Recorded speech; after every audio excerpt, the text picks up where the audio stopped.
Good afternoon, everyone. Good afternoon. I'm honored to be here this afternoon and would like to welcome all of you to this conference.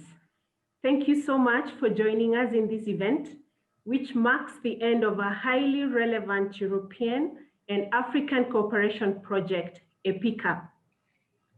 Epica is a strategic partnership for the co-design of an innovative and scalable e-portfolio ecosystem to improve the quality and visibility of skills. The e-portfolio focuses on skills and competencies that match the challenges and technology of today and tomorrow. So Epica brings together 8 partners, 4 in Europe, which include ICDE, UOC, MyDocumenta, and ICWE.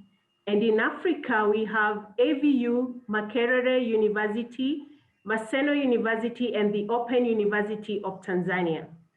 This joint effort is made possible by co-funding from the European Commission's Horizon 2020 Research and Innovation Program. Before we listen to our speakers, I would like to mention that this event will be recorded. And because there are so many people, we would like you to write any questions that you have by clicking on the Q&A at the bottom of your screen. At the end, we will go through them in a specific session that we have allocated for this.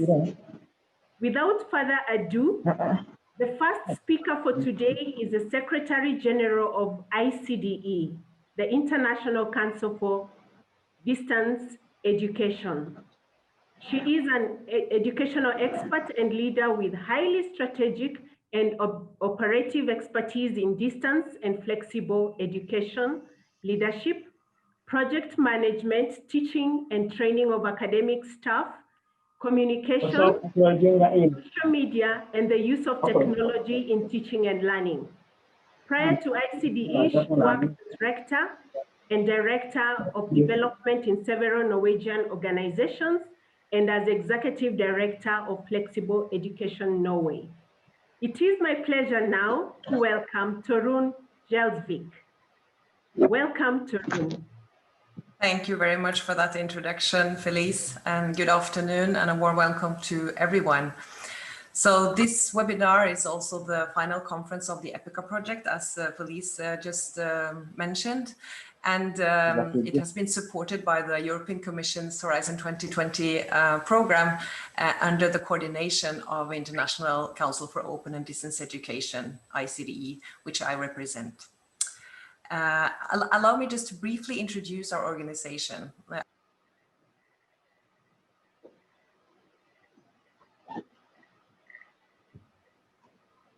I'm supposed to be unmuted. Okay, I'll continue. So ICDE is a not-for-profit NGO and the leading global membership organization for open, flexible, and distance education. It was established in 1938, so it has actually existed for more than 80 years. And today, the organization has more than 200 members and partners in over 70 countries in all world regions. And it is supported by the Norwegian Ministry of Education and Research, which is why our secretariat is based in Oslo, Norway. ICD's interest in the Epica project was distinctive from the beginning. The purpose of enhancing employability through education, the innovative use of technologies, and the cross-sectorial partnership, as well as the North-South collaboration. It has been very rewarding to work with African and European partners in this project that you will be introduced to in the next couple of hours. I will now introduce the first speaker, Dr. Bakary Diallo, who is Director of AVU, the African Virtual University. AVU is one of ICD's long-standing members and a very important partner to our organization from the African region. Dr. Diallo will give you a brief introduction to the Epica project and the relevance of skills for employability. Thank you very much.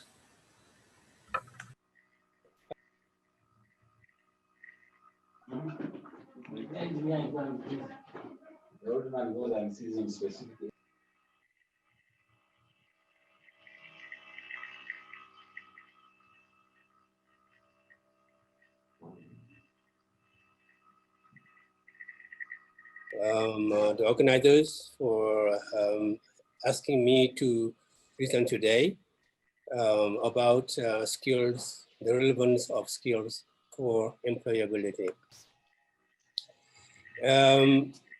This is a very important topic for all of us here in Africa. The reason being is that, as many of you know, access to higher education is around 7% in sub-Saharan Africa.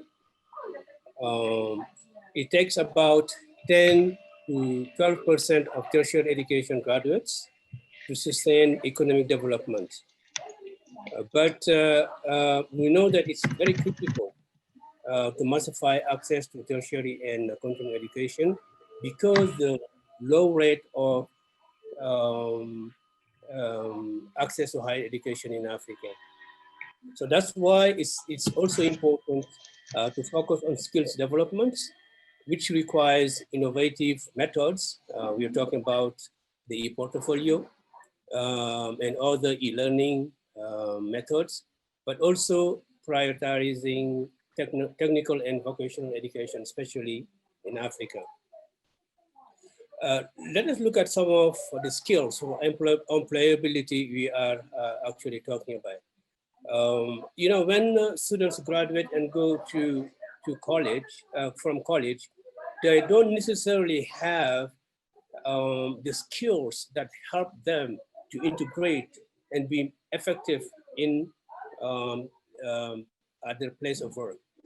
These, as you can see, I will not go through all of them, but one of them is good communication. Leadership is another one. Reliability and dependability, it's key. Showing up on time, responding to emails on time, doing your duties on time, patience, adaptability, and others. Briefly, our experience at the African Virtual University since creation 23 years ago, AVU has trained about 75,000 learners. If you look at on the screen, you will see degree and programs, diploma and diploma programs, and at the bottom, you will see short courses. So these are the skills AVU has been focusing on in the last 23 years, and we've been able to train some 68,000 learners. Another experience on the continent that we are doing, we're not the only one. By the way, you should know that African governments like the government of Kenya, where I'm located, I'm speaking from, they have actually prioritized skills, and they are investing a lot from the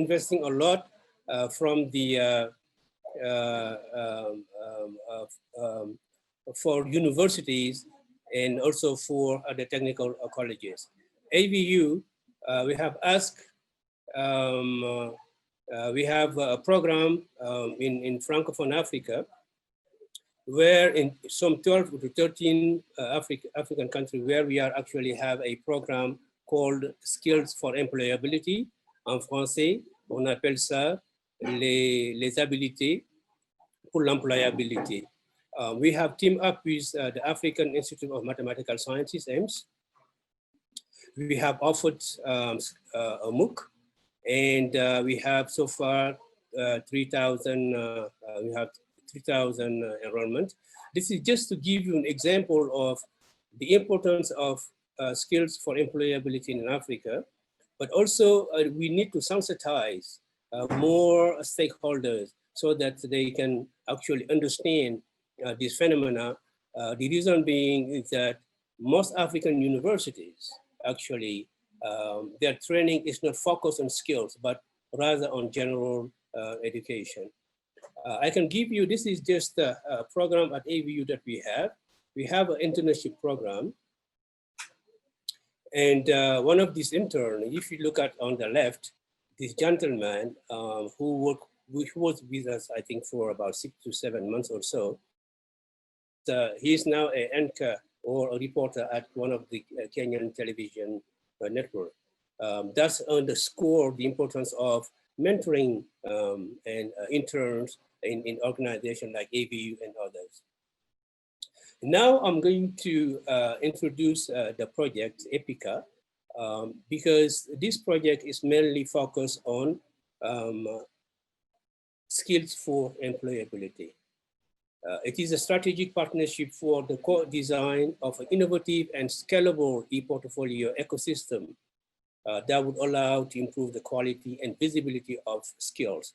Basically, it will help the learners, the students, to market themselves through this e-portfolio, so that the employers and all the people who might be interested in their skills can see what they are capable of doing. It is an innovative way, and we believe that it is a great project for that. Epica brings together some businesses and organizations that are with partners. I think Phyllis said that at the beginning, 4 in Africa and 4 in Europe. Students need the skills and capabilities employers demand to improve their employability. So it has been a pleasure for the African Virtual University to be actually part of this project for the co-design of e-portfolio. And I must say also that this is a joint effort. This joint effort is made possible by co-funding from the European Union Commission. So I think this is the time that was allocated to me. And that is all I would like to say for the introduction. Once again, thank you very much. And I will look forward to the rest of the discussion. Thank you.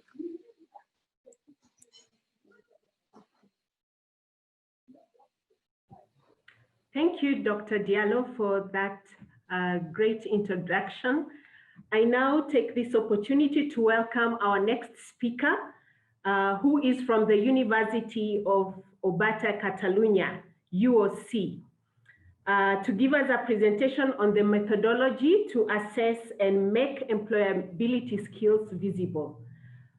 He is an expert in technology-enhanced learning and research, and his research topics include learning ecologies, learning design methods and tools, emerging digital pedagogies, personalized learning, and open educational practices. Welcome, Professor Marcelo Maina. Thank you very much, Phyllis, for this nice introduction. I'm here on behalf of my colleagues at Vox involved in this project, namely here Lourdes Guardia, Federica Mancini, and Derek Kroger, and other also people in our project that have been participating. I'm from the Open University of Catalonia here in Barcelona, in Spain. We are, let me say a few words, that we are a fully online university, and we are in the 25th anniversary this year, and with more than 60,000 students studying with us completely online. My main purpose here today is to introduce the methodology that we have developed in the project in order to assess and make employability skills of our students visible. The main concept behind the whole project is the use of e-portfolio, both as a strategy and as a platform, as a tool, if you prefer, in order to foster the development of employability skills, as were mentioned before, and also provide opportunities for our students to increase their possibilities to get into the job market. So by doing so, we encourage the adoption of new competency-based teaching and learning methodologies, going through a process of assessment of these skills, make them also visible through micro-credentialization, and that ensuring the work of both students and entrepreneurs. I'm sorry, I had an interference in a moment.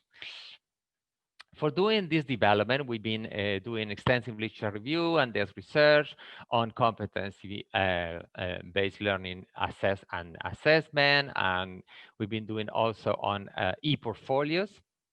And we're identifying four main initiatives that are the basis of the new methodology we propose and develop in this project, mainly the University of Waterloo, that is based in Canada, the Career and Competency e-Portfolios Initiative, that they work on the skills of articulation of skills, the Deakin University, that is somehow different, and it's a project, an initiative regarding professional practice credentials. This is different from Waterloo. Waterloo is developed within the university as a program. In Deakin University is the recognition of experience through an assessment process and credentialization. Both were very inspirational for us. And of course, we base our methodologies on best practices in assessment, and also getting some ideas from the value rubric development project of the Association of American Colleges and Universities. Finally, in this idea of making that visible, we studied the Comprehensive Learner Records Initiative, very important one, huge one, that led to the adoption of new standards in C-learning by the IMS Global Consortium. The conceptual framework behind all our initiative and development is the Catalyst framework. The Catalyst framework is specifically designed in order to view all the dimensions that are have to be taken into account at the moment we decide to implement e-portfolio as an institutional strategy, not only as a strategy that a teacher adopts in his course, but an institutional one regarding different level of intervention, both the organizational level, the teacher level, the student levels, and some other stakeholders that are, in our case, are very important. There are companies, employers, government agencies that also must be part of this development within the institution. And the other main concept was taking from the idea of high impact practices, those impact practices that have a high impact in the whole university, where e-portfolio was recognized as one of the last one and one of the most important ones. How to implement that through a process that pedagogical one that goes through inquiry, reflection, and integration. I will just come back on that more in detail in a few seconds. And also in the hypothesis behind that is the notion of articulation. Why we adopted that? But because we think, and we could prove that through our pilot, that in fact our students are actually developing some of these employability skills, but sometimes they are not actually aware. This is not the fault of the student or of the teacher, is that we have to adopt consciously an approach where we help them emerge and help them understand where they are situated in terms of their achievements and regarding employability skills. And a university has to engage in that through curriculum design, through targeting activities and assessment activities, pointing to this purpose. Very briefly, all the pedagogy behind that is inquiry.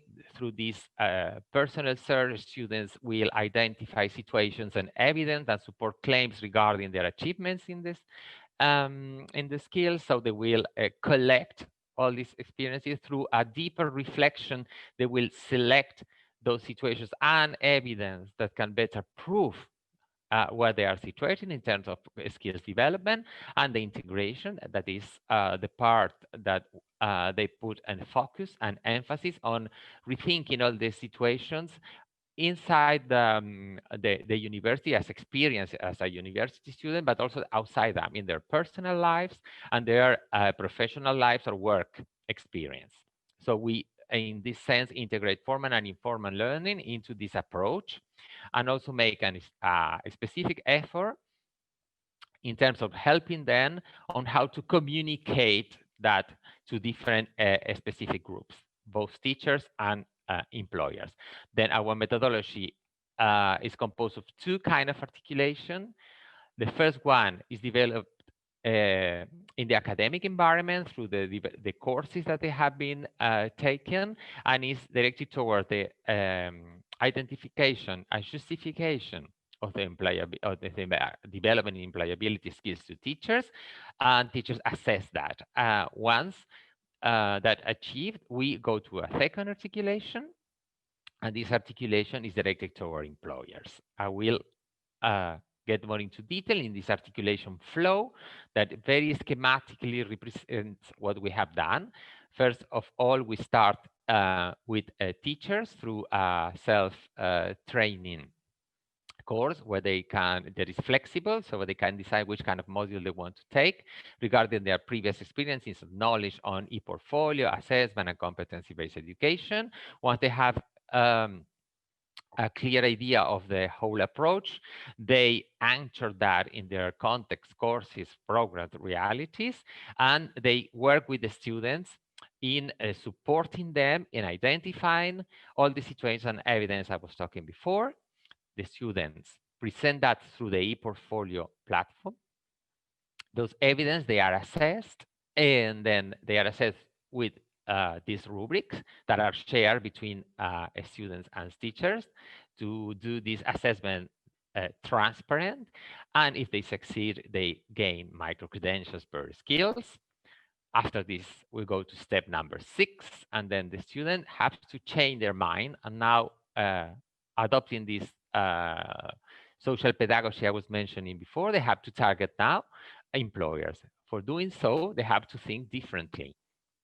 How they will present themselves through the e-portfolio to potential employers, and how they will introduce, through what we propose, the creation of a video testimony based on the STAR method. That is, this STAR method is very used as a behavioral interviews from companies and employers when they have to decide about a candidate for a job application. In the cases of our pilot, we also develop a different way to appraise the student e-portfolio and how he presents himself to the employers, and we engage employers within our project, and we provided them with a specific guide, but also a scale for measuring the important things from the perspective of the employer. The idea of micro-credential behind is very strong, as we think they have the potential to be shared with employers and educational providers, that they promote the recognition of competencies, they increase the program transparency, they had to showcase students their achievement. Remember that usually in higher education, what we provide is a diploma or a transcript that is not usually very extensive to help understand others what the achievements are. So it makes learning visible, portable, stakeable, and career enhancing. For the implementation of this holistic approach, we have developed also a way to implement that into the institutions. Of course, the first zero is setting the background about administrative, educational, technological, different areas that have to be prepared for that and work in a coordinated way. And then we go to phases 1 and 2 that was explained in the articulation flow before.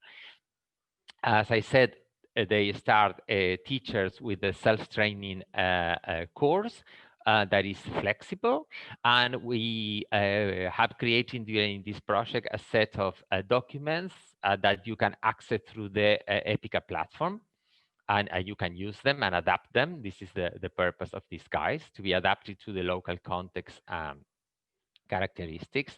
In case of the teacher, we created this teacher guide, and of course the employability skill rubrics that must be also adapted to each program and context. That is also shared with the students.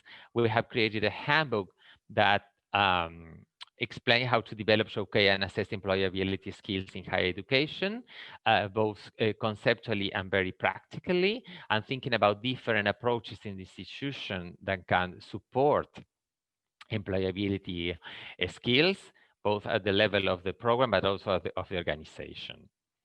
And then we have developed also a specific guide, also available on the website, for the student and the employer. And here you see there is an extra document that is the student appraisal scale that is also shared at the moment with the student. So we keep this transparency with the student, how he will be assessed by teachers or appraised by employers. As you see, they are created with the Creative Commons. You can use it and adapt them.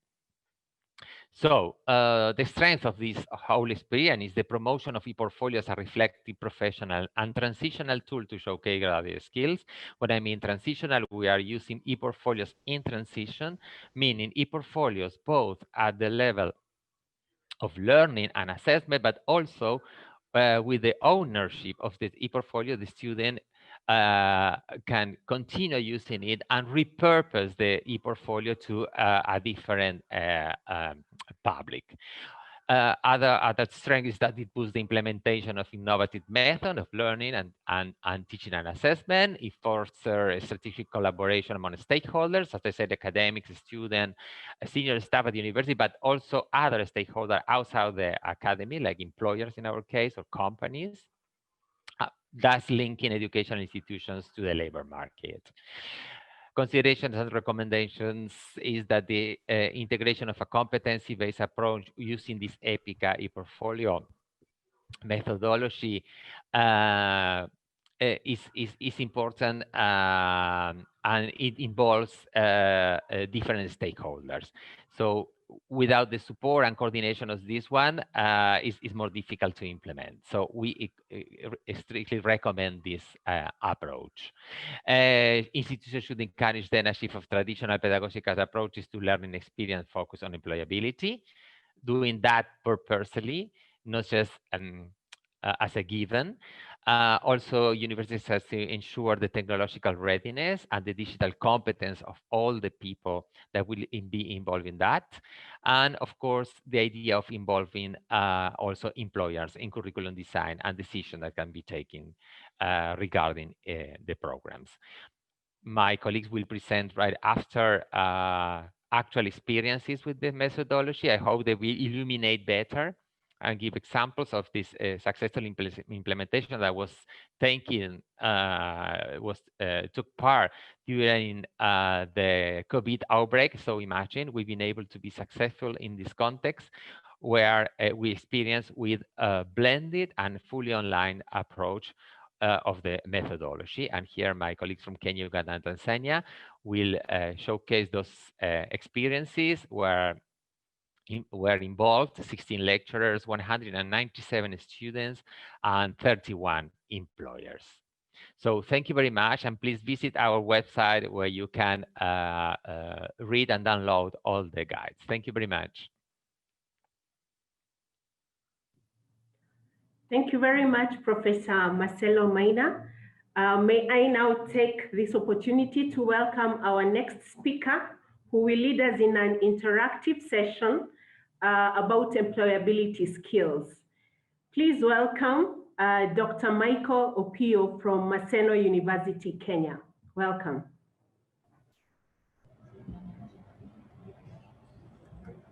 Thank you, Felice, for the nice introduction.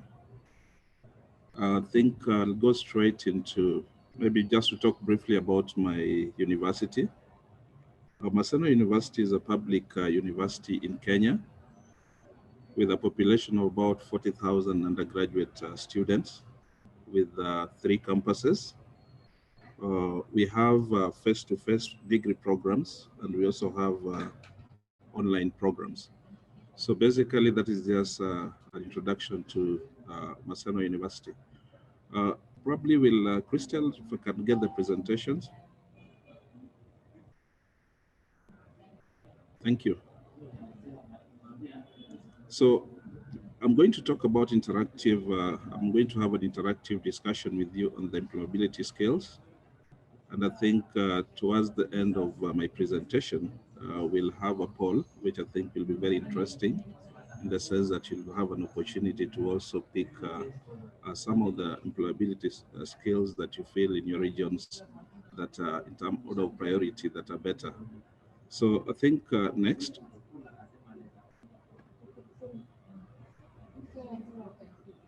So what are employability skills? It would be important to demystify what you mean by employability skills.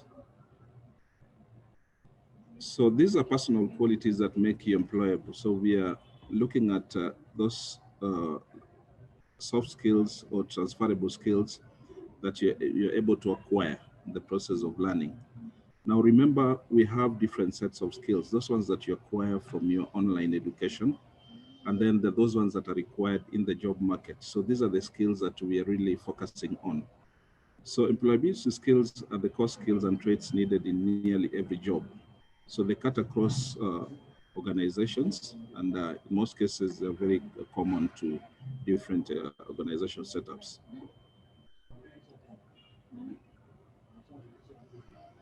Next.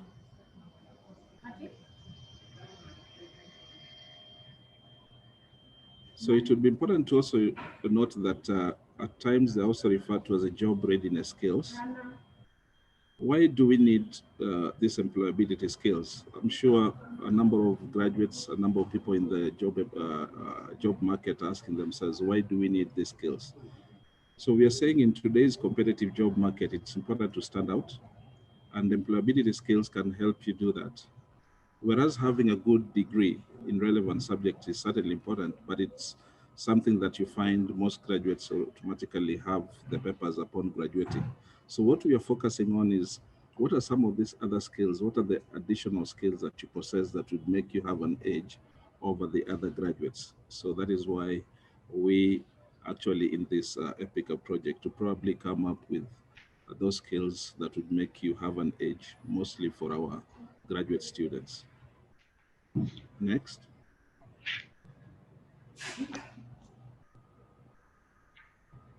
So just like Dr. Bakari has indicated, I decided to probably discuss, to list some of the employability skills.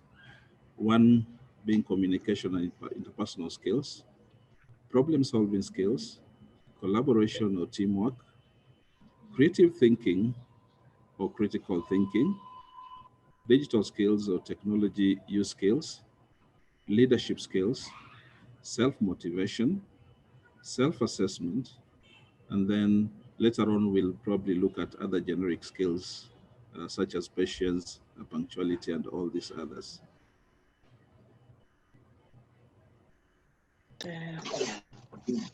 Next.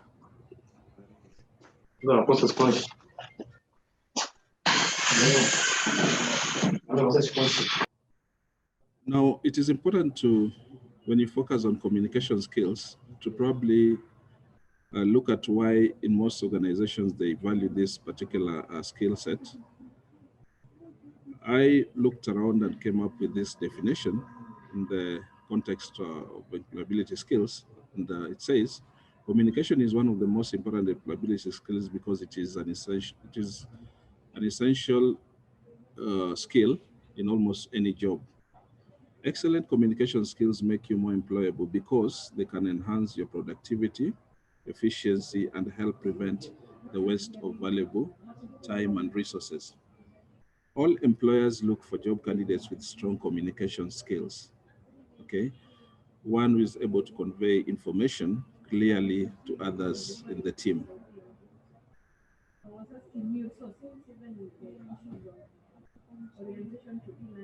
Crystal, next. The other skill that I probably took time to reflect on is problem-solving skills. So companies, we look at companies around and realize they face a lot of obstacles. Those who are better able to cope with the challenges will thrive, okay? And those who are not able to will ultimately fail. So problem solving is part and parcel of every day we meet challenges in our everyday lives. And I think this is an important skill even outside the work environment. So it basically involves analyzing facts and figures, defining challenges, devising contingency plans, which I think is also very critical, assessing processes, creating and implementing solutions. So if you look at these 5 that I've listed, you find that these are the reasons why most employers constantly looking for people who can help them tackle setbacks and also to streamline processes in the organizations. Next. The third employability skill that I took time to reflect on is collaboration or teamwork. The words are used interchangeably by different in different regions. So, but the power of collaboration cannot be underestimated. Well-organized teams can achieve more than any of its members could if they went solo. So we are looking at the spirit of teamwork, people beginning within the environment, the work environment, to collaborate and achieve certain tasks. So collaboration means being able to work with people of different backgrounds, ages, religions, irrespective of their political inclinations, and recognizing each team member's strengths and weaknesses to assign tasks accordingly. So within the team, you also need to look at that, and I think that is what makes a team. So you look at in terms of what are the strengths of the team and what are the weaknesses, and then accepting accountability for the results. It's important because holistically, as an organization, you're looking at workers or employees who will be able to take responsibility for their actions. So most employers are looking for people that, from their decisions, they're able to defend the position of the organization. Resolving conflicts within the team, this again, as a result of collaboration, will make that process easy. Next. The fourth employability skill that I also looked at is creative thinking, which is the ability to consider something in a new way. I think most employers are looking for people who can do things differently.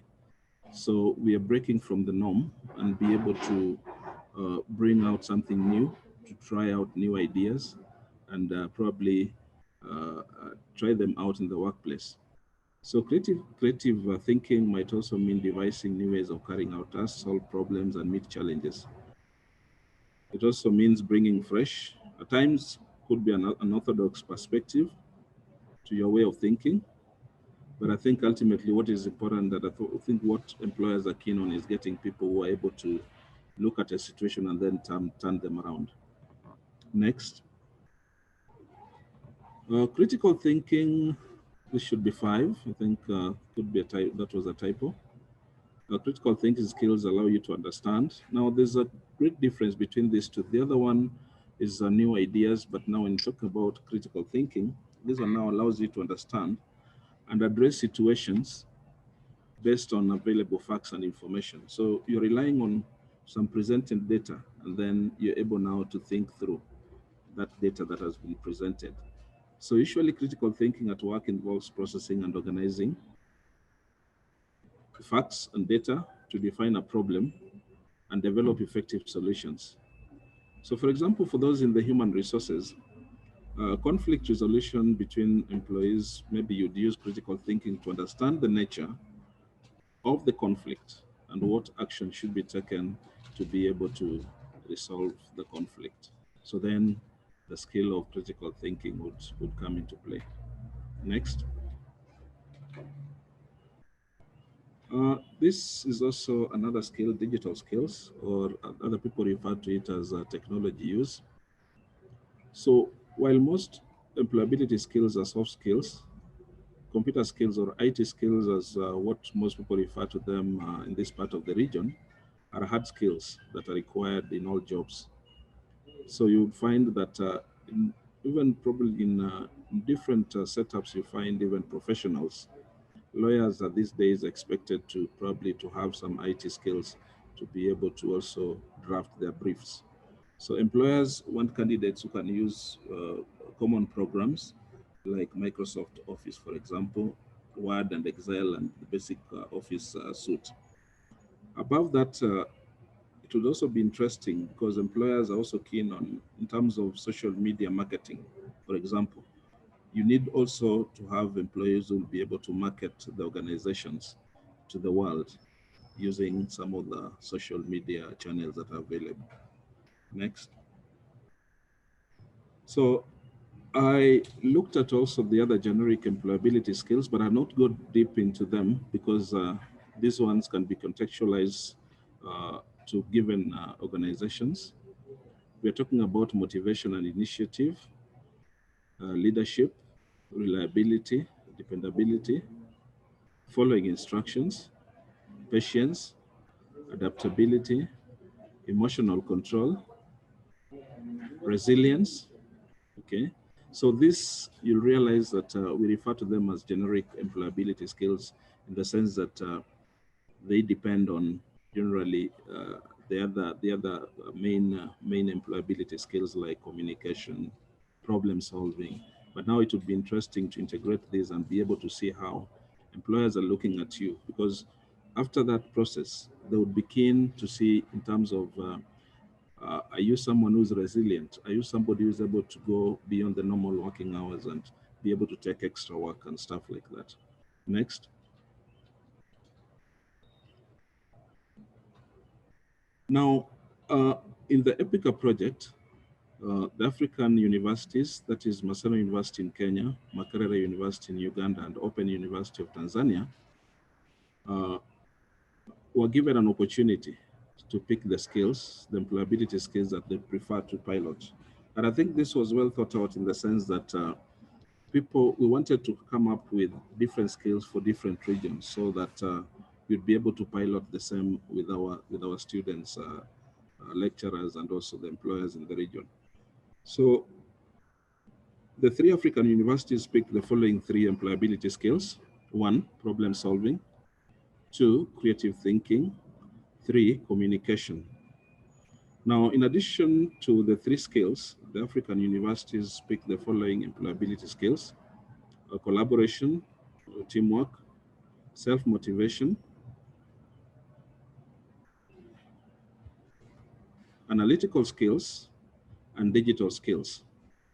Okay, so these were additional skills that the university decided also to use during the pilot. Next. Thank you, and I think I want to pass this on to Crystal to take us through the poll. It's a small exercise that we prepared, so the floor is yours, Crystal.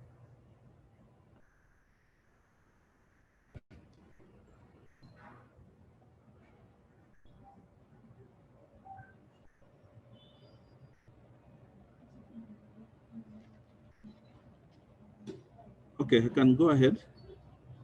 And I think this will give you an opportunity. The reason why we decided to come up with this, we want to ask questions on some of the skills which you consider the most relevant for employability in your country. So you are given an opportunity to participate in the poll. So you should be able to pick in 3 answers that you consider, and then you'll be able to submit. Then at the end of this session, we'll be able to share the results of the poll.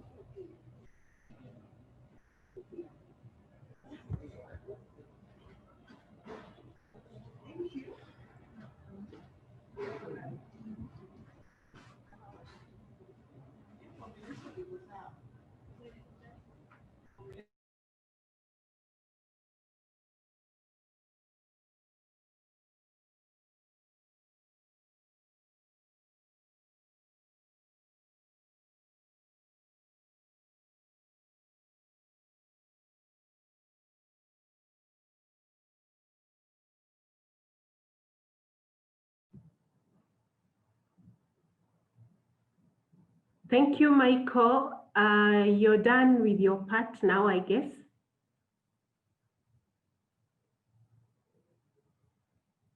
Michael, the results are now being shared.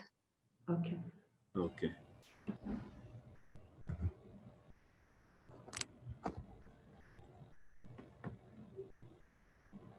Thank you, Crystal, for sharing the results. Now let's look at and go through this together. Digital skills is at 68%. Foreign language skills, 15%. Cross-cultural and diversity competence, 12%. Teamwork, 37%.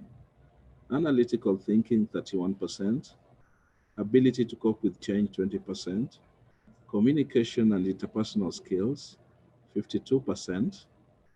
Problem solving, 52%. Creative thinking, 31%.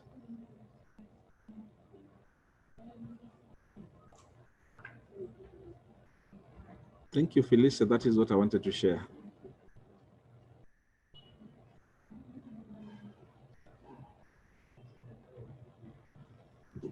very much, Michael, for unpacking for us the employability skills and for the poll and the results that you have given us.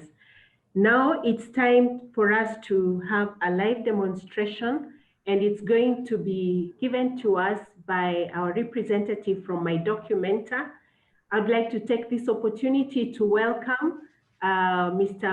Andrea Coutinho to give us the live demonstration of the Epica e-portfolio. Welcome, Andrea. Thank you very much, everyone. Just sorry because we are having some connection problems, so I hope it will be not stopped just in this moment.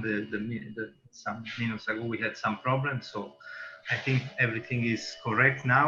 So we will present you some slides about the e-portfolio. Then if some of the university they want to have an access, they can write to me and we can provide a free access to the e-portfolio.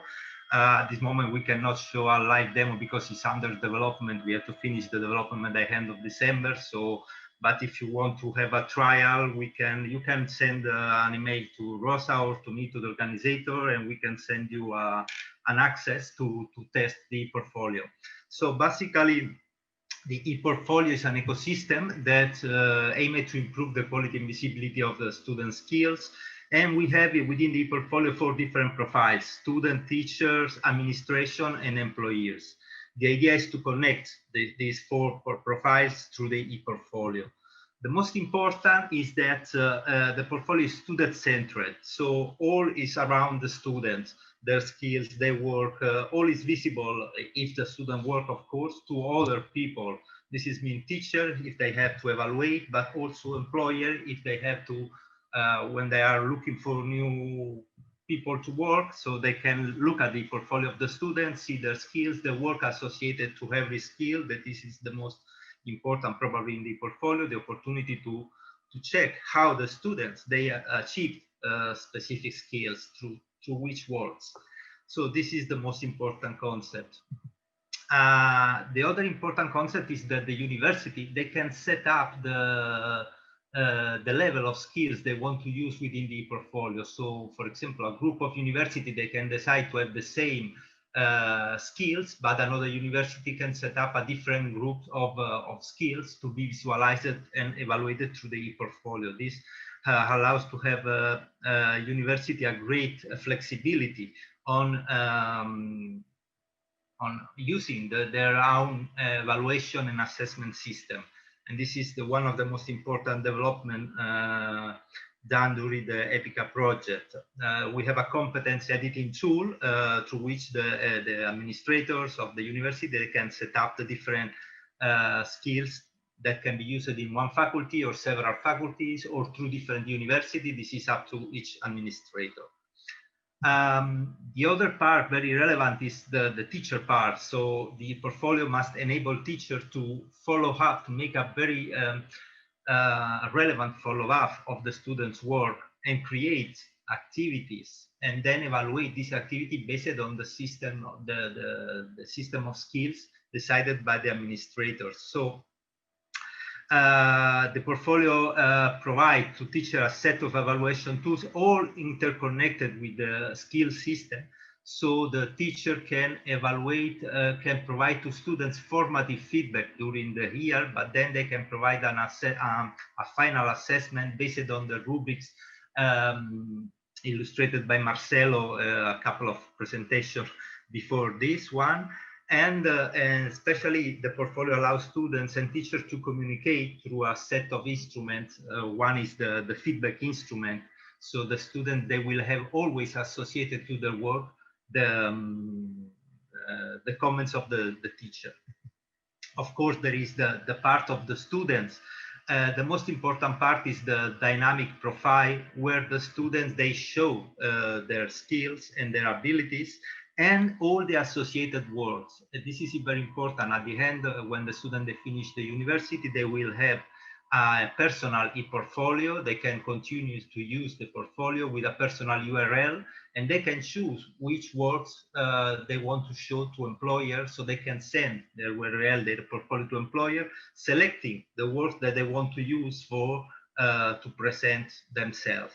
This is very important, so they can, through their work, through the comments of teachers or colleagues, they can highlight certain skills or abilities, etc., in relation to the type of job they are looking for. And finally, there is the part of the employees that the most important. There are two parts of for the employees. One is what they can see of the student's e-portfolio. So what the student decide to show, that the employees, they receive an e-portfolio, they can see. But there is another part that we have developed within the Epica project. It looks like that the connection is good. Yes, that you don't have problem at this moment, because I changed the line, so someone can show me, make some kind of sign if it's okay. Okay, thank you very much. So we have from the employees, they are also enabled within the portfolio. Of course, this is in agreement with each university, to take part to the evaluation process. So they can have a profile within the university environment, a specific profile to assess the students during their work and give their comments, etc. So this allows students at the end to show also comments and evaluation performed by external people. And this is very important for the e-portfolio and also for the students, because they can show not only their work, the evaluation of the teacher, but also comments and evaluation made by employers. Basically, this is just a short resume of the process: evaluation, acquisition, and visibility of student competence. We try to keep as much as simple as possible. So we have the first step, the university set up the competencies, the teacher, they create activity and plan the activities. Through a set of tools, very creative tools, the students, they can create and develop their works, and they can receive feedback from teachers and also from other colleagues on these works during the year. This is what we call the formative assessment. And then at the end, they will get the final evaluation from both the employers and the teachers. So this is what they can show then in their e-portfolio at the end. In this image here, we can see I don't know how to make it bigger. Let me see if we can. Yeah. Sorry. Sorry. Okay. In this page, we can see several of the images of the portfolio. This is the page of the students. They show their competences and works. As I told you, if someone of you will want to have an access as some example, just write, and we will send you in 1 week. It will be closer to development, to 1 week or 10 days. And then the portfolio offers, of course, to the students also a set of creation tools and production tools, allowing them to mix content from audios, videos, because now, of course, the teaching and learning methodology must be based on the use of new technologies and the new media that are very important to communicate skills. It's different if you just see a text or a student explaining through a video what are the skills, so you can understand the skill, but also the communication skills, etc., their ability to express, etc. So we are here.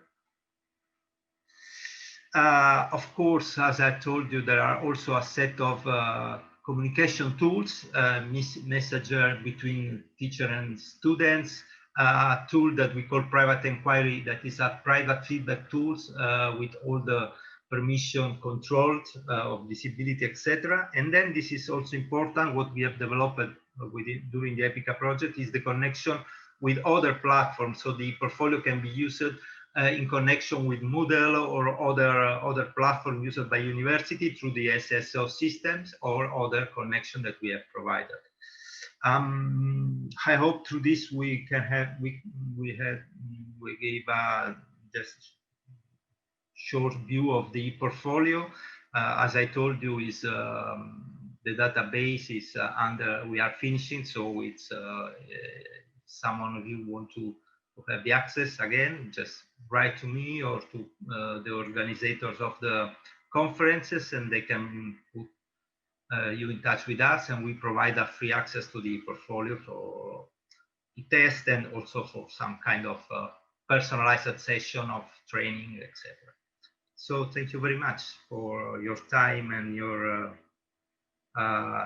just sorry if I went so fast, but as I had problems of connection, I don't want to have again. So I just try to use the time as much as possible. So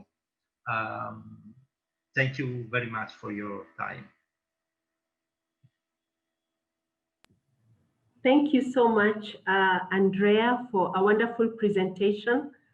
And this brings us to our next session, which is a session for success stories from Africa, and particularly Tanzania, Kenya, and Uganda.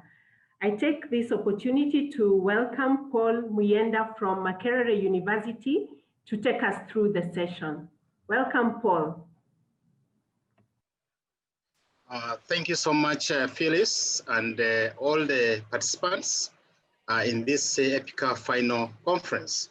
So we have seen the e-portfolio system as co-created within the partnership. So now it's time for us to be able to hear some of the success stories from a few of the teachers, students, and employers that participated in a piloting the e-portfolio system. So we want to hear exactly what happened during the piloting stage. Since we have very limited time, each of the participants that I'm going to call upon is given 1 to 2 minutes to be able to tell us exactly what happened following, of course, the question which I'm going to put across to each of the categories.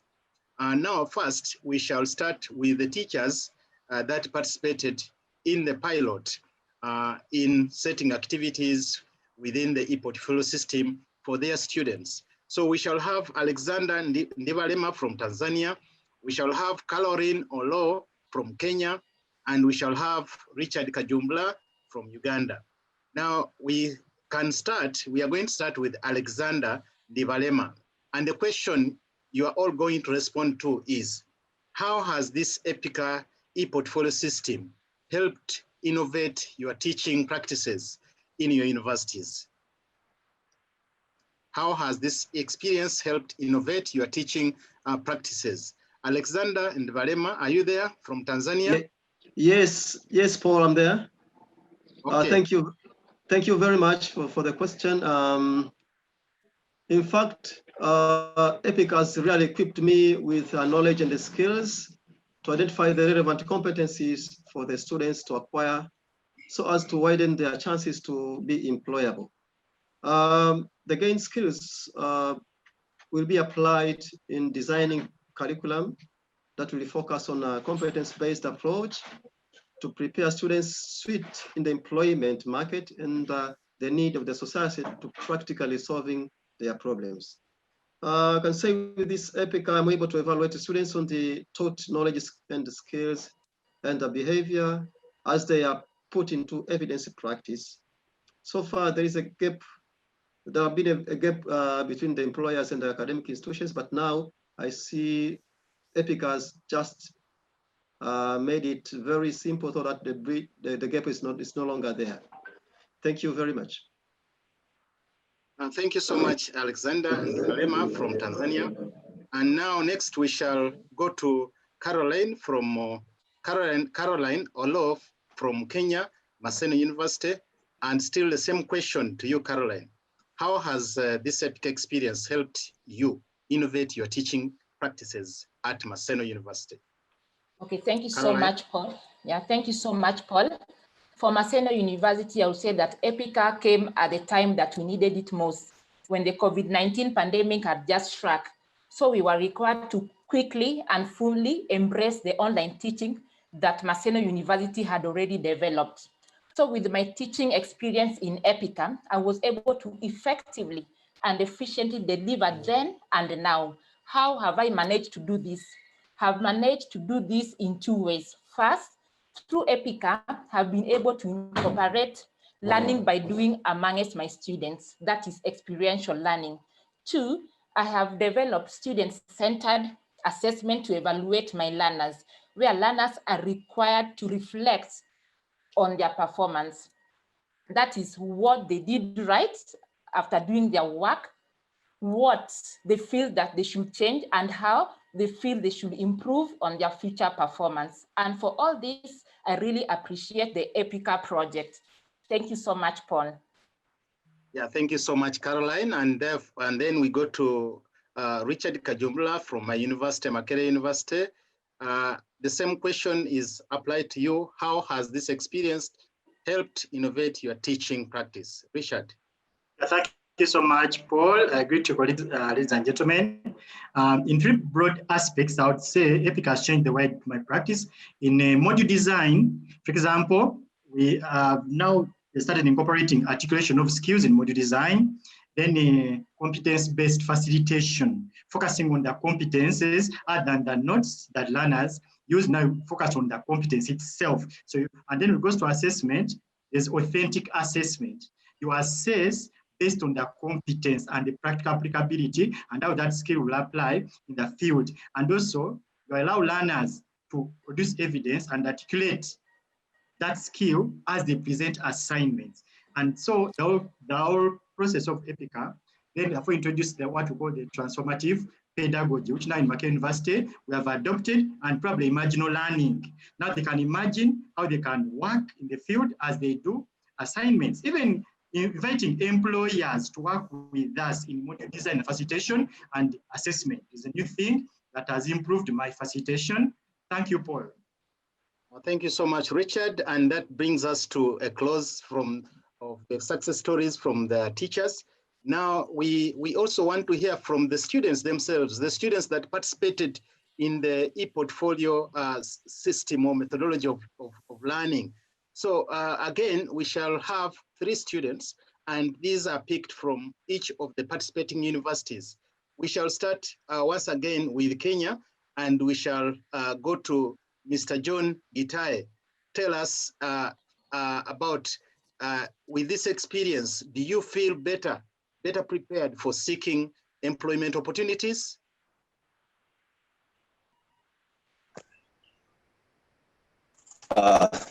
Thank you, Paul. Thank you for the question. Okay, personally, I feel much equipped to become an employee. This is because Epica has become a very eye-opening and enlightening program. It has gotten to empower me and sharpen me.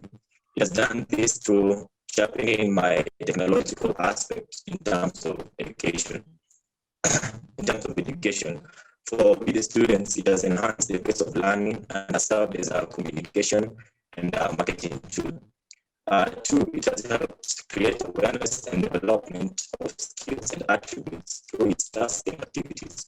Skills such as creative thinking, teamwork, collaboration, and communication and interpersonal skills, alongside attributes such as being an independent thinker, being confident, being articulate and eloquent. All these are key distinction factors which could help us have a competitive edge once we get to graduate to the job industry. In a time of great demand for accountability and performance measurement, the skills we acquire through Epica students will help us achieve so much more in the future. Thank you. Thank you so much, John. I think though your line was not very clear, but colleagues here have been able to get your feel about how prepared you are in searching for employment. We next move to Tanzania, Open University of Tanzania. Ibrahim Ali Mrisho from Tanzania, please also give us your experience. What do you think this experience now has prepared you for seeking for employment opportunities?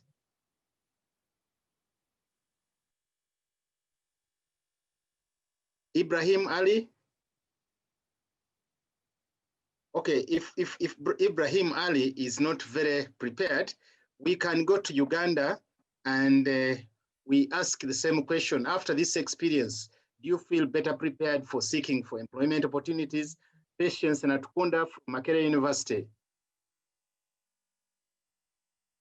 Thank you so much, Paul. Yes, after my participation in the Epica pilot study, I feel better prepared seeking employment opportunities because I can ably articulate my skills and competencies through the e-portfolio or any other means that the employer may suggest. And with the e-portfolio, one can easily upload their evidences, that is in various forms. You can upload a photo, a video, or a screenshot or a link to a particular evidence or competence that you'd like your potential employer to see. And I think this will make job application and interviewing quick and faster.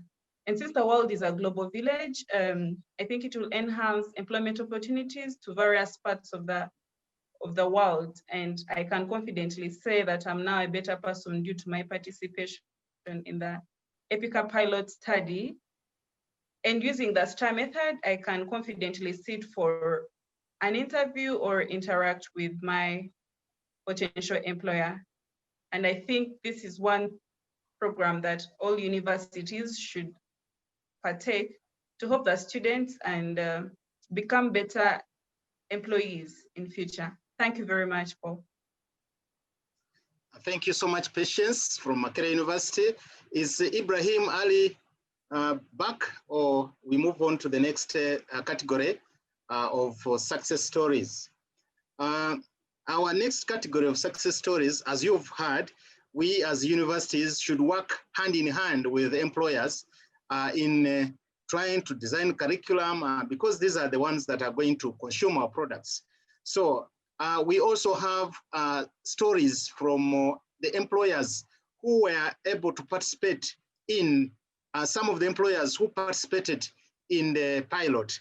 And we shall start from Uganda. From Uganda, we have Mr. Geoffrey Kalange, who is one of the employers that actually looked at the students' portfolios, evidences in the e-portfolio system. Geoffrey, please.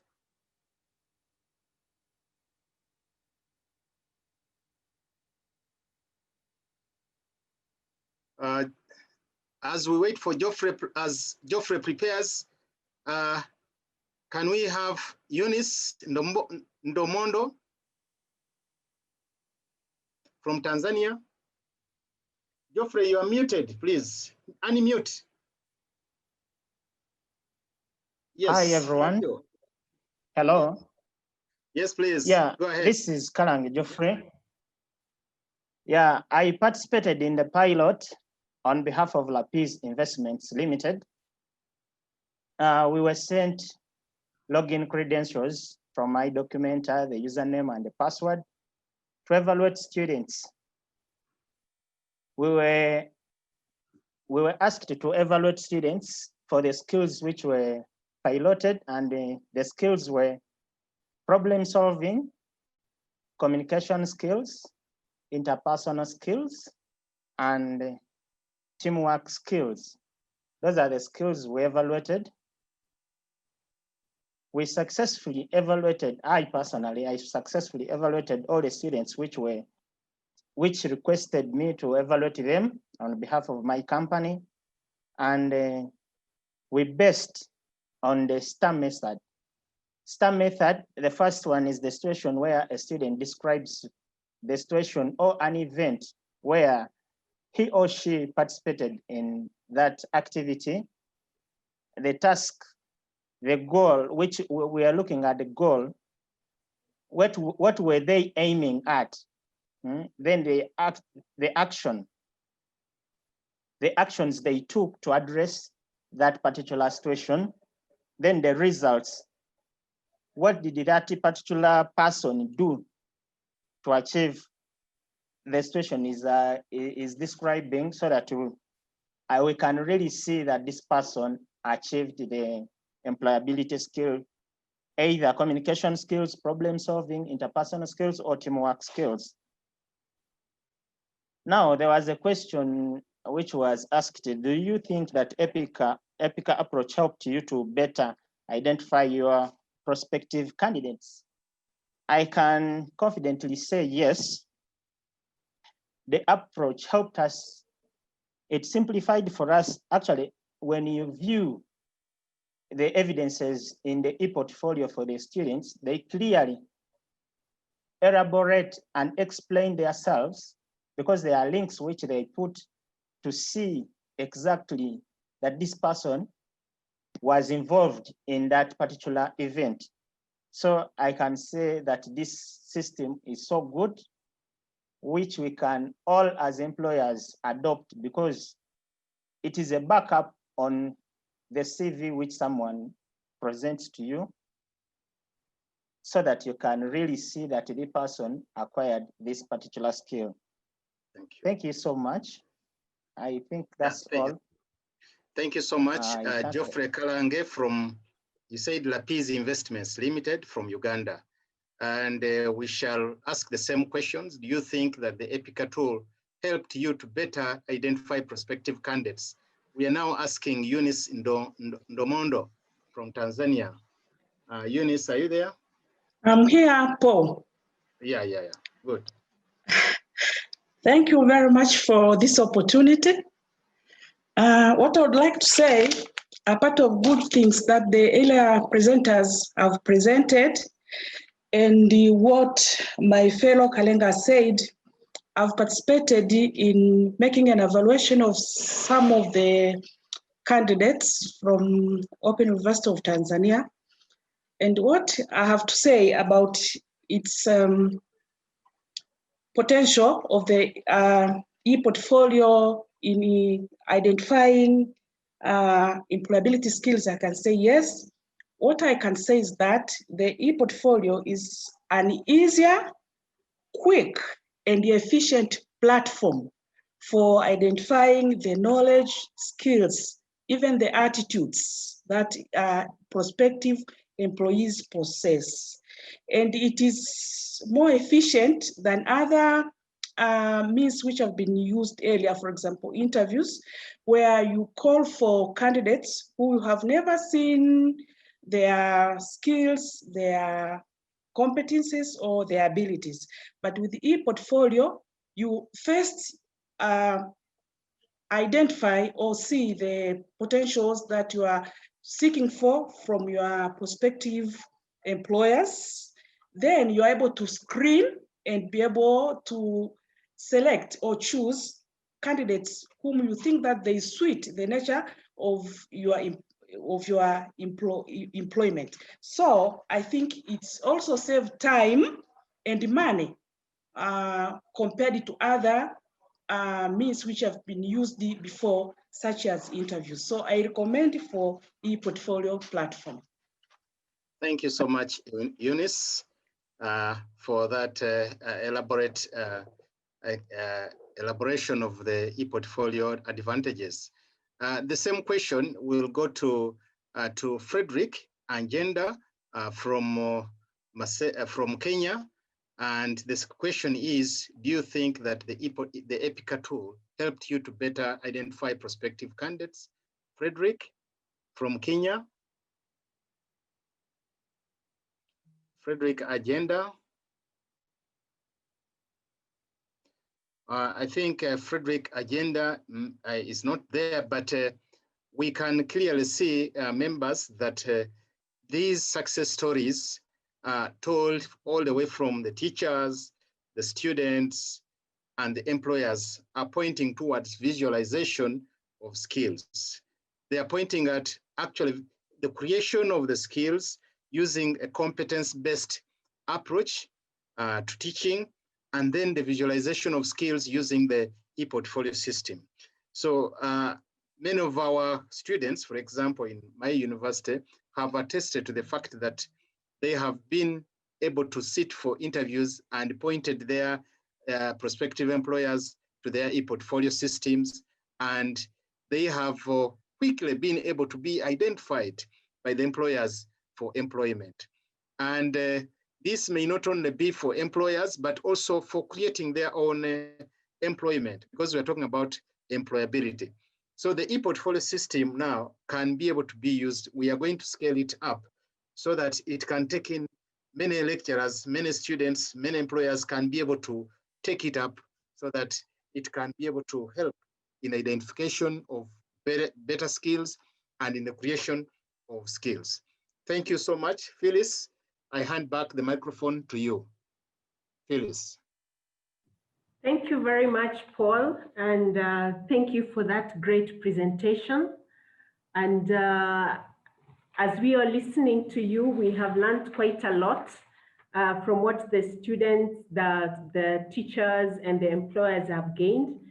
And this gives us a good view of what this e-portfolio is all about, and it's of benefit to all of us.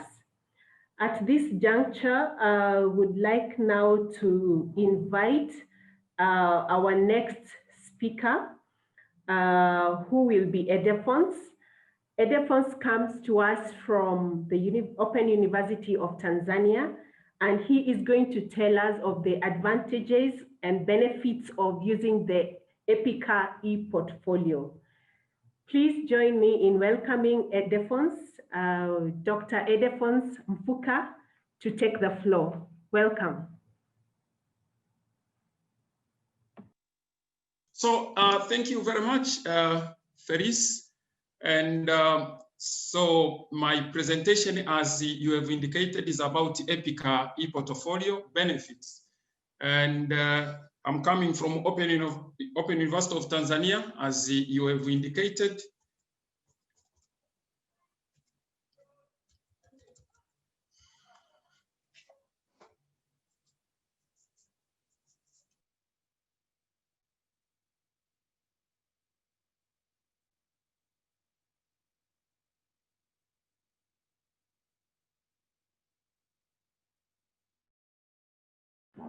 Sorry, you're muted. Edefons, you're muted. Please unmute yourself. So basically, I was saying that I'm coming from Open University of Tanzania, and Open University of Tanzania is a public university here in Tanzania, and it is ODL based, meaning open and distance learning based university that that offers affordable quality education for all, with the vision which is actually in line with what we are talking about, which is to be a leading open university, online university in knowledge creation and application. And we provide this from certificate to PhDs, and we are in all in your regions in the country, and we are talking about a board of around 25 students per each anytime. And basically, the approach that we move on in delivery of education is blended learning, which is a combination of face-to-face and online. So looking at the face-to-face, the online parts, we have like a learning management system like Moodle, but as well, now we are providing even lectures online, and also last time, for example, we have managed even to do online oral examination. But all of these are complemented with the face-to-face, that is some of the things like going to lab, doing graduation, and sometimes even some orientation. We are still doing it, physically. So this is it's blended learning, supporting each other between online learning and face to face. Now, coming into the issue of Epica e-portfolio benefits, many speakers have indicated already the e-portfolio itself by Andrea, but also the approach that were used by Professor Marcelo, the approach and several other things that we have done by other presenters. So in this case, referring again to e-portfolio itself, the goal was to improve quality and visibility of skills of our students when they are at our universities. So in the first place, we can be able to say that based on that, if we look at the universities or higher learning institutions in general, we can be able to say that in this case, e-portfolio is improving teaching methods that they've been indicated by various presenters to respond to the demand for more highly skilled workers. But also in terms of students themselves, to obtain more visible, transferable skills that have been indicated. And also, Dr. Michael from Kenya has tried to put up several skills, and also we did the poll around it. And also, the benefits, we can be able to look at them from employers' point of view, in which we have heard about several success stories from employers. And in that case, from benefit point of view, we are talking about using e-portfolio. You can be able to assist in identifying and recruiting the most suitable candidates for the job, probably more than a little bit more than the CV, the way we used it to use the CV. So generally, when we look at the benefits of using e-portfolio, we might have to think about the key stakeholder, which in this case are three. And generally, we can say that it improves visibility of skills and it facilitates access of students to labor market. But specifically, and expanding on what I have said already, we can see that, for example, in higher education providers, in that spectrum, we can see that we are talking about using this kind of e-portfolio, which means attracting more people, more students, etc. We talk about income generation, but also knowledge exchange. These students over the time and instructors, etc. They generate different evidences as they do activities that have been presented. So in that case, they bring up the practical sort of knowledge, you know, across different disciplines. But also we are talking about status and reputation of these universities. For example, for us that participated, the Open University of Tanzania, Makerere, Maseno, but many other universities that they can participate. The moment you use the portfolio and this approach of competence-based, making sure that you put on those skills that have been indicated that are important to employability, then it is likely that that can contribute in status and the reputation of that institution. But also the issue of to be current and having the current and relevant curriculum, because here this e-portfolio, it requires us to implement the competence-based approach, which brings up the curriculum to the current practice, making people to be innovative, creative, which is what is required in this world, which is changing every day. So now, from student point of view, as key stakeholders in this of e-portfolio, we are talking about increased employability, obviously, that have been said even by students themselves and employers. And also, we are talking about developing workplace relevant skills. And that's where we are talking about the alignment between our academia and what is happening in the industry. And also the issue of the current and relevant skills, knowledge, and experience that are gathered when you are collecting, when those students, they are collecting evidences and all that, so that they can keep their portfolio, up to date to the market. Now, the last key stakeholder is the employers. We have heard about them here, those representatives. But basically, from employers' point of view, we are talking, which is actually the beneficiary of all those people that will be creating at universities, is that now, if we follow this approach using a portfolio, it's likely that we have graduates that are ready skilled workforce. So that means reducing the gap between the industry needs and the graduates that we produce at our learning institutions. Now, in this case, we are talking about this kind of practice, e-portfolio, and associated methodologies that have been presented.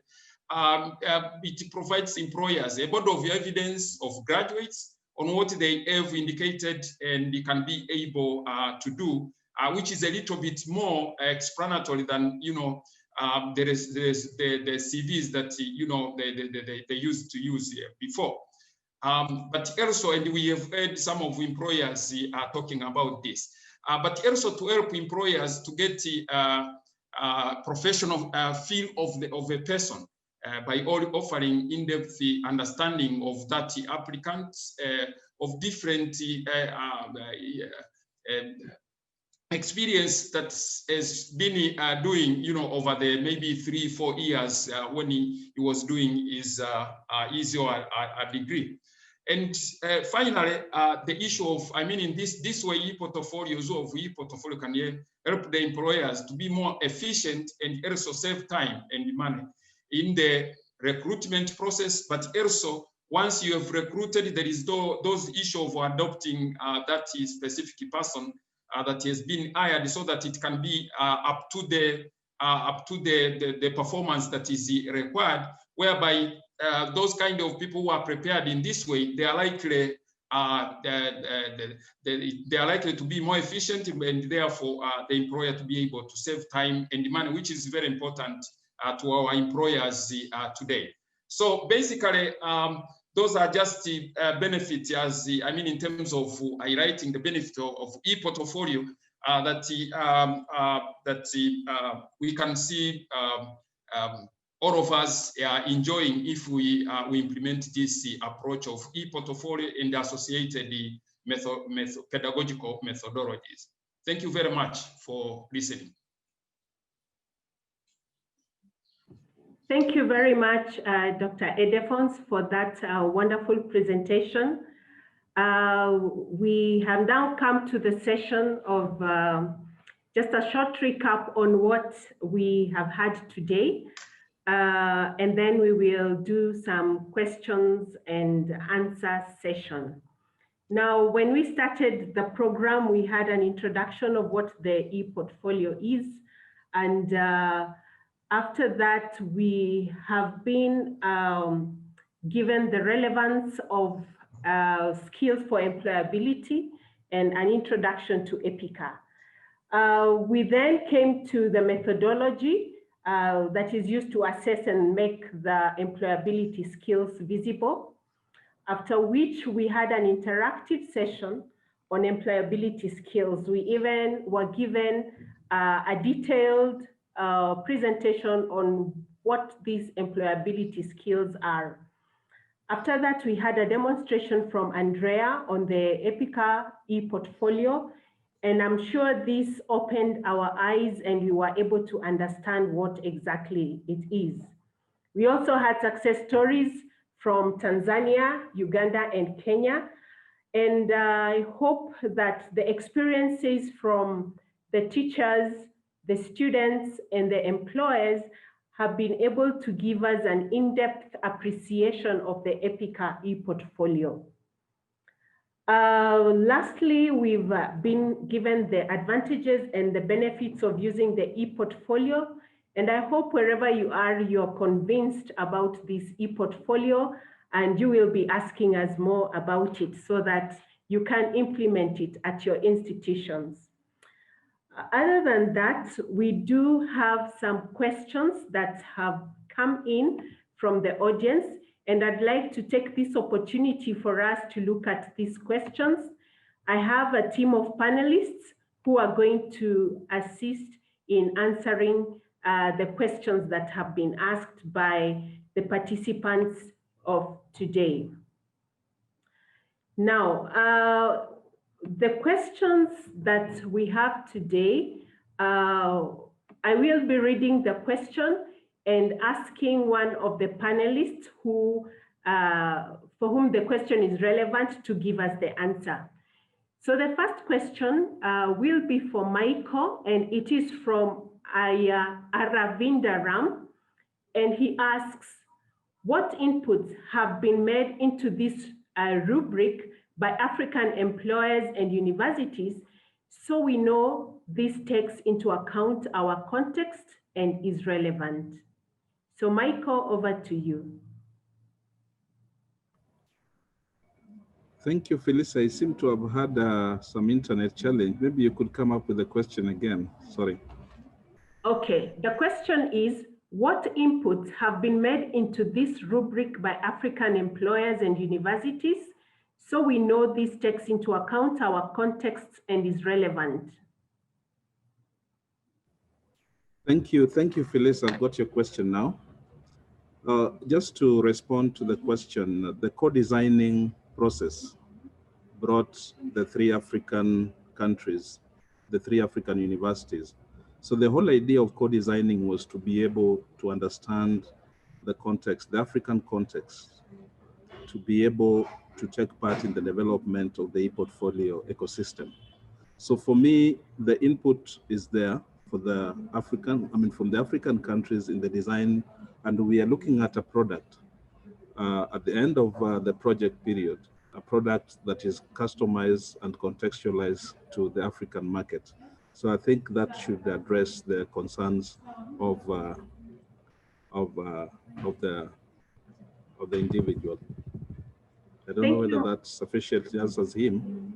Thank you. Thank you, Maybe Mike. I can add on as well. Okay, Ildefonso, go ahead.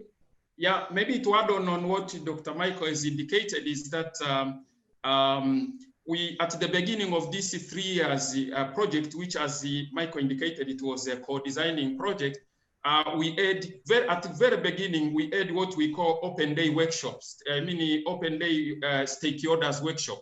So in all of our countries, our universities, these 3 universities, they called that workshop in which there were different stakeholders that matters when it comes to employability skills from high learning institution, from those employers, from students, etc., so that we can get what is the gap as we speak in terms of academia, what they are providing, and the needs of the industry. So from there, we then managed to gather what is really required in terms of those skills that you saw them, and also they are in a rubric that we have indicated. And then from there, we gathered also different documents that we have, and those ones then contributed in the rubric that you have seen today. Thank you.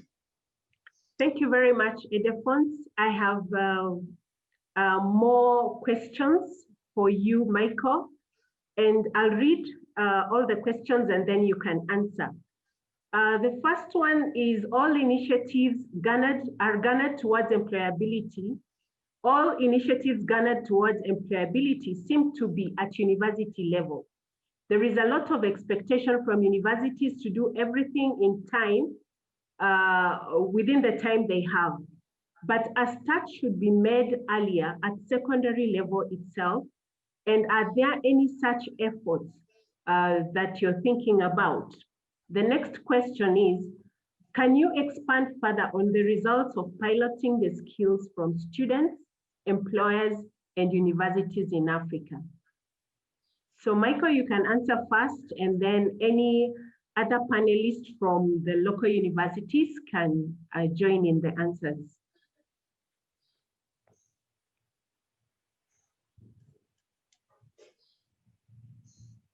Thank you, Felice, for. Now, I just want to react to the questions. Now, the idea behind the Epica project was to bring the universities as institutions of higher learning. But my thinking is that this would probably be cascaded to other institutions, learning institutions. Could that be tertiary institutions and all these other lower institutions of learning? But we needed to have a starting point, and I think we felt that at the university level, where we have a direct linkage between our graduates and the employers, this would actually bridge that gap, because employers keep telling us that you are giving us graduates who are not fully qualified in certain areas. So we were again asking this question. So for us, this was going to inform the curriculum development process for institutions of higher learning, to be able now to come up with what the employers are telling us in terms of what they find missing in our educational curriculum, and then incorporate that and be able now to channel out graduates who are wholesome. So I think for me that the Epica, the e-portfolio, can still be applied in even other educational levels, not necessarily universities, because I'm sure there are also other organizations and companies that improve on skills of their workers, for example. And they have used this basically to be able to promote some of those employability skills within the workplace. Like, for example, we talked about resilience, we talked about patience. we talked about timeliness and all those others. You find that those are skills that are not taught, but they're acquired from maybe certain workplace setups. So already, like in Kenya, there is AMREF that already is training their nurses, and they also have their own platform. So it would be interesting to capture some of those things that they find missing in terms of the professional, if you leave alone the professional skills within the graduates. And I hope that addresses the last bit. Now, thank you very much. Yes. Let's take just maybe 2 minutes to address the questions because of time. Okay. Quickly just complete and then we go to the next question. Okay. Now, just talk about universities being busy. I think it is a concerted effort from all the members to be able to journey together, to have graduates who are fully skilled. So we decided, like during the pilot, to bring everybody on board, employers, students, teachers, so that all, and even policymakers. So the policymakers would be able to drive the change at the policy level. Then we would also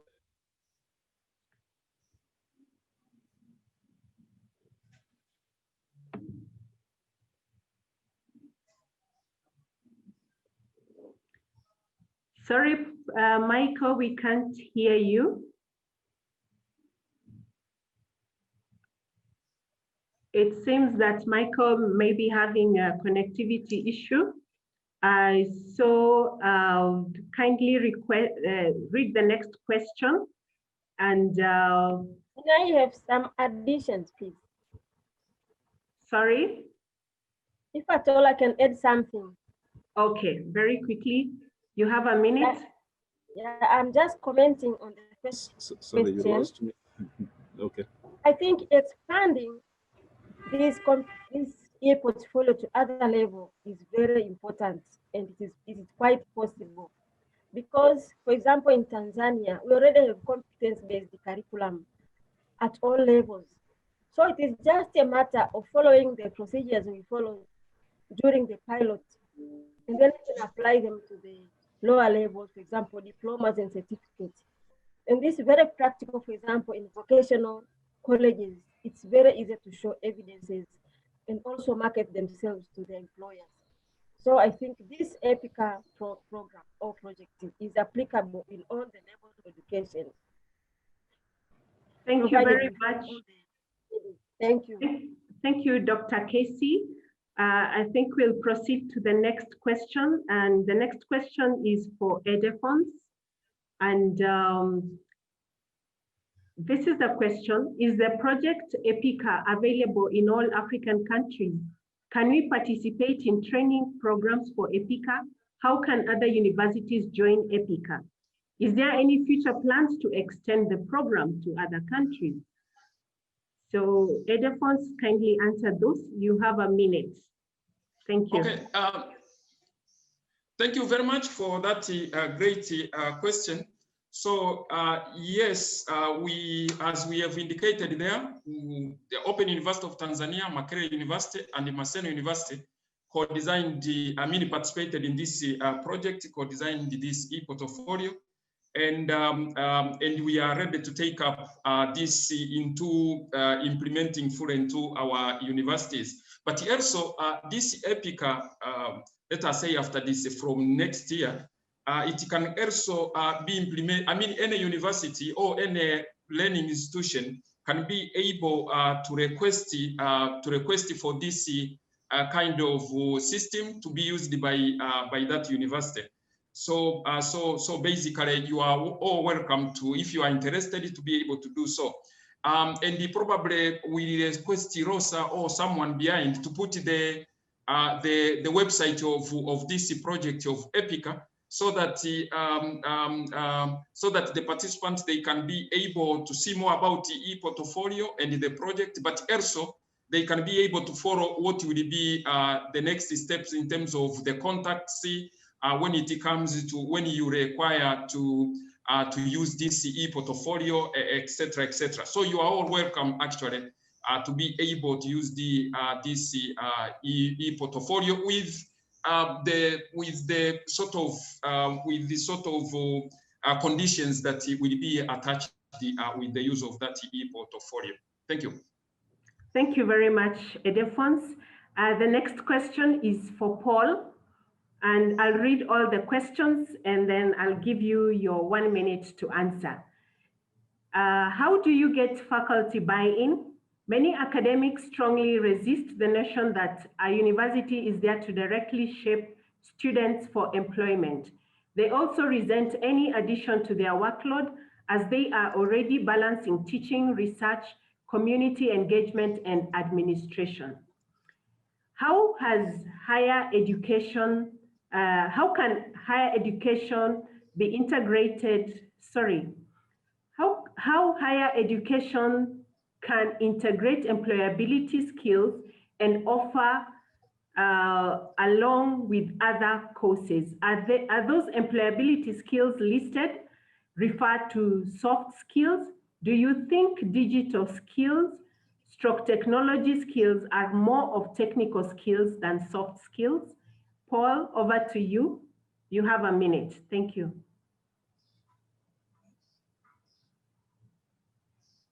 All right. Thank you, Filse. And thank you for these wonderful questions. Of course, the employability market or the job market now demands that we produce learners or students who are fit to take up the jobs within the existing environment of the job market. And increasingly, these employers are saying our students are not having the skills. Therefore, there is no way we shall continue as higher education institutions to hide our heads in the sand when outside, actually, the employers are saying we need this kind of learners. But the beauty with this e-portfolio methodology is that the skills are not taught independently. We are not saying we are now teaching you communication skills now, that we are now teaching you problem-solving skills. You can't teach such kind of skills, but the methodology that you use to teach can inherently create a learner who can have those skills. If you are using, for example, activity-based teaching and learning which engages students, learning where learners are supposed to team up and engage with each other, they inherently develop skills such as, for example, teamwork. If you give students problems to solve, these problems could be problems within their disciplines that they are studying. But because you have given them problems to solve which are not structured, they will look for ways of actually solving those problems. And in so doing, they'll be developing a skill of problem solving. So it is the methodology of teaching which actually creates the skills. But there is no university which is going to say, now we are put up a school for teaching problem solving, a school for teaching critical thinking. No, it should be within the methodology of teaching and learning. So that is one thing. Then the other question is, how do we get the buy-in from lecturers? Through showcasing the benefits of this system, people are able to buy in. The only challenge comes in if the lecturers have not had any chance of getting to know the benefits or the importance of such a system. But for those that have been exposed to this system, we find that they actually get easily buy-in. So it is important that you explain the benefits of the system and you show the value of this system to the lecturers, then they will be able to buy in. Thank you. Thank you very much, Paul. We have actually run out of time. We have collected a lot of questions, but we're sorry we may not be able to answer all of them now during this session. And I would like to now welcome, first of all, I would like to thank everyone who has sent us questions. We'll try our best to see how best we can answer them, but not right now. I would like to take this opportunity now to move us to the next session. And our next speaker is going to come from ADEA, the Association for Distance Education in Africa.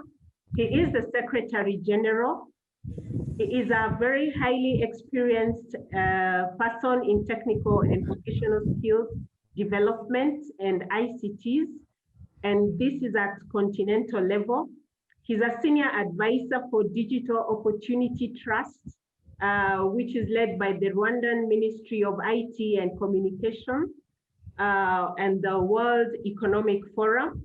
He is a former Minister for Infrastructure in Rwanda and the Minister of State in Education. Before joining the cabinet in Rwanda, he worked at the National University of Rwanda as the Director for ICT. He is a great researcher and consultant. Please join me in welcoming Albert Nsengiyuma, Secretary General ADEA. Welcome. Thank you, Phyllis.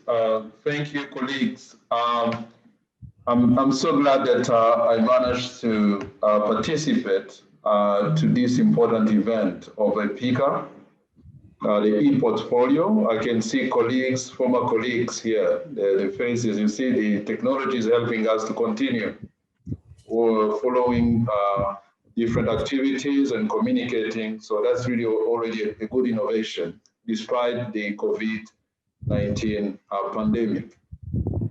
It is really unfortunate that this last session of the Epica e-portfolio was not able to be organized in person, because when I look at the questions that are raised, I see them more like new challenges that we need to consider.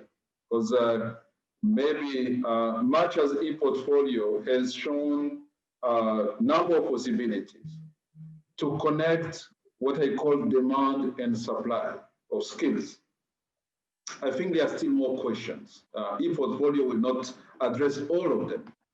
But to me, I consider as a really starting point for our universities to understand, no matter how we train our learners, we definitely need to measure the performance against the demand. This is so important. When you look at most of our countries, universities were still very conservative. But the labor market tells us, unless we are able to adapt to the labor market needs and demand, will not actually be relevant. And this is what e-portfolio is about. We are living into a digital technology era. This is an important time, not only for the globe, but for Africa in particular. It is so important that we prepare to compete globally. We need to prepare our young students, our universities, to compete globally. And for that to happen, we need to keep revisiting our programs, the way we teach, the way our learners approach learning. And more importantly, we need to be able to adapt as quickly as possible to the new world. That's so important. And this is where I place e-portfolio. So let me thank again colleagues that have been involved in this, particularly the host institution, ICDE, from Norway in Oslo. Let me thank people in Berlin, ICWE, Rebecca, Resi, Rosa, Marion, everyone who supported this initiative, but also friends and colleagues based in Kampala, Dar es Salaam, and Nairobi, and elsewhere. I had a chance to meet as a member of the external advisory board members. It was really my pleasure to learn about the system. Let me also thank the team in Spain. Marcelo, Maina, I can see your face. Thank you for the great job done. When I was looking at the different topics that were discussed, including the relevance of skills for employability, the methodology to assess and make employability skills visible, but more importantly, the success stories from the three countries. This shows to me that we have at least reached an important part. what I can call ownership. Because in the end, no matter where this system comes from, we need to be able to own it. And by owning it, I meant we need to contextualize it. We have different environments, we have different rules and regulations in the labor market, and so on and so forth. I think the critical thing is really to make sure that we adapt the e-portfolio into our own context. The next, of course, the question we may ask ourselves is also the sustainability of this system. It is now developed. It is not the end in itself. How do we make sure that we sustain this system within our organization, within our environment? And this will require a strong partnership between our universities, the private sector, but of course the government. The government is concerned, our respective governments are concerned with the issue of employability of our young people. The government invests in training, in supporting our universities, and the expected return is the number of young people that are able to acquire a job in the labor market. This is so important for economy. This is so important for our country's development. Let me therefore, by closing this, thank again everyone. Let's continue working together to address a number of issues associated with the employability of our youth in our respective countries. Let's continue this collaboration to make sure that we can even advance in making Africa a better place to be. Thank you so much.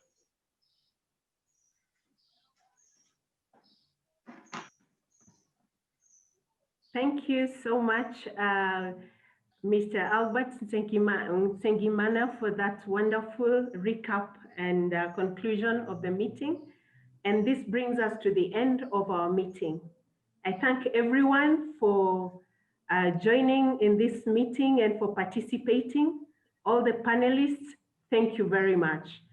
And as we close, may God bless all of you. Thank you so much.